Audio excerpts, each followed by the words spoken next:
একটা জোরালো আবেদন আছে এখানে।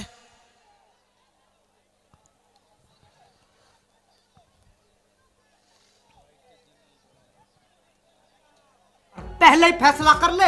ये 50 सेंट का बकचोदी मुझे समझ में नहीं आ रही है। क्या क्या क्या चाहिए, क्या किस चीज की जरूरत है? কোন মধ্যে চূড়ান্ত সিদ্ধান্ত, সেটাকে মান্যতা দিয়ে আমাদের এগোতে হবে। আম্পায়ার যেটা সিদ্ধান্ত দিয়েছেন সেটা মেনে নিয়ে এগোতে হবে। তোমার জায়গায় তুমি ফিরে এসো জন্টি। ডার্বি আমরা বলতেই পারি।